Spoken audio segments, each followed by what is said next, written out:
name is Kenton Lear. I'm the executive chef here at the beautiful National Arts Centre. Hi, I'm Nick Benninger. I am the chef and co-founder of the Fat Sparrow Group in Waterloo, Ontario. So what's inspired me to be a chef was I grew up in kitchens. My father was a chef back in Saskatchewan.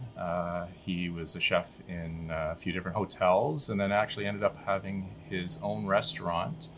I saw how hard he worked and it seemed tough, but I saw how rewarding it was.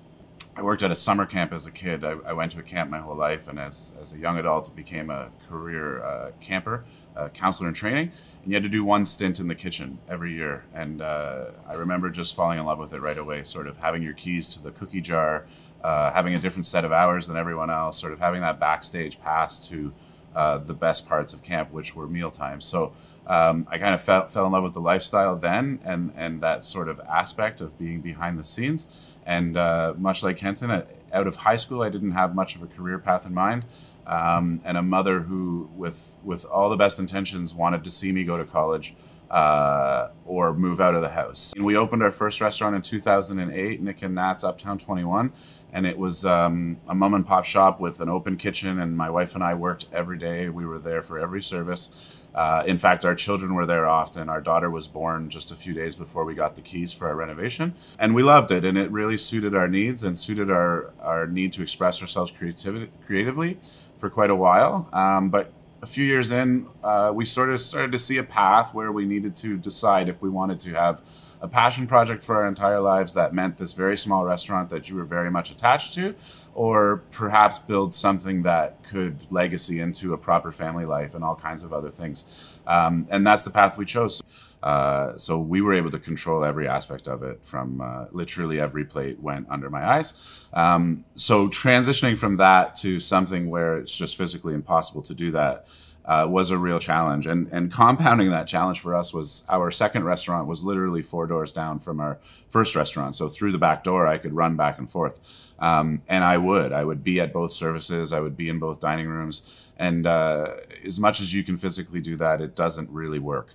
You're not inspiring the team the way you should be. You're not applying yourself to the restaurant the way you should be. And it's certainly noticed in the guest experience. So the first few years for us was a real learning curve into how to do that.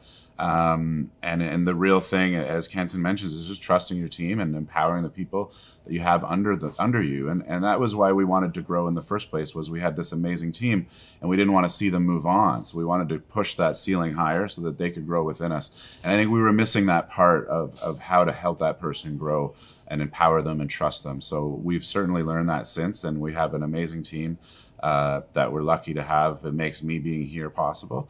I will certainly admit that the last year and a half has been hard to find that creative part of your brain. I think because we're all being so creative in how we handle life, that finding that spare creative energy for plates and food has been challenging. But it's just always around you, and I'm a hungry fella. I love to eat, and I'm never really not eating. Even when I'm not eating, I'm consuming food with my eyes and my mind, in the sense of just thinking about how things would go. So by the time you get to the point where you need to come up with an idea for a dish, there's usually a bunch of things rattling around up there. And I think that's just the mark of what draws people into being chefs, is they have this constant creativity, this constant hunger, pun intended, and just really a never-ending list of ideas. Whether all those ideas pan out to be winners or make it to the plate is another thing. But yeah, it's certainly part of my drive and why I've loved my work in the kitchen and in the restaurant so much. Is there one dish that I wish people would order more often? You know what? I think there's been many times over the years where we put the dishes on the menu that I love as a chef. And, I'm thinking of things like veal sweetbreads or lamb kidneys or things, where you need to be a little more open-minded to trying. But you put them on the menu and people still tend to go towards chickens and beef and salmon and those types of things.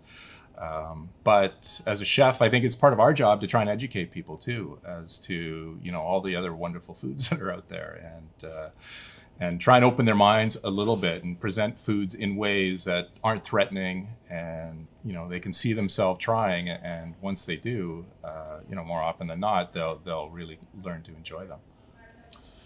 Yeah, I mean, I think again, I could echo almost everything Kenton said there.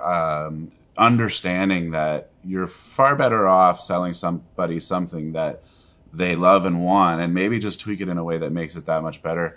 One dish for sure is the choucroute garni, which we're serving here this week at the restaurant. It's a dish which back home in Waterloo County isn't so strange, but it's sauerkraut and potatoes and every part of the pig that you could come up with. So ribs and sausages and wieners and belly and loin and all kinds of different goodies. And those goodies can vary. But the sauerkraut's always there and the mustard's always there and there's always some sweet apple.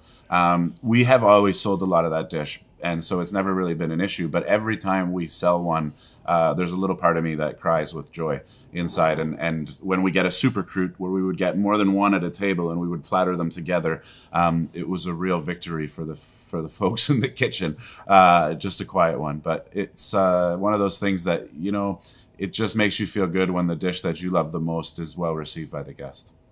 In what way is food creative and artistic? Well, I think it's totally creative and artistic in a lot of ways. I mean, you can talk about food as a craft, but you can also talk about it as art. And as Nick mentioned a second ago, we were talking about you know, a cook at home just throwing a few ingredients together. And if you really love that and you're passionate about what you're doing and you're proud of what you're putting on your plate, I think that is artistic.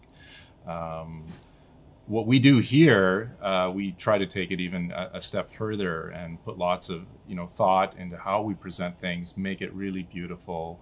The plate is our canvas, as we say.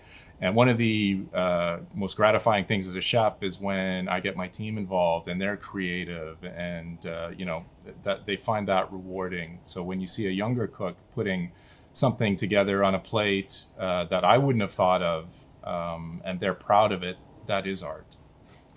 If you can open up your fridge and creatively put together a few leftover ingredients to create a new meal, then you've created something.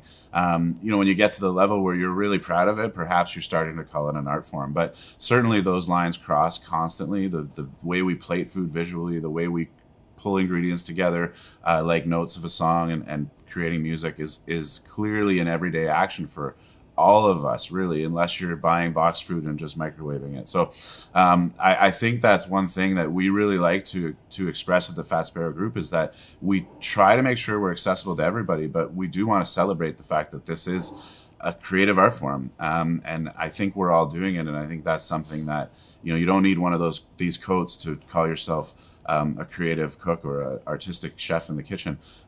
You just need to love food and really feel good about making it. And I think if you're doing that, you're doing what we're doing here and what artists around us do visually and musically all the time.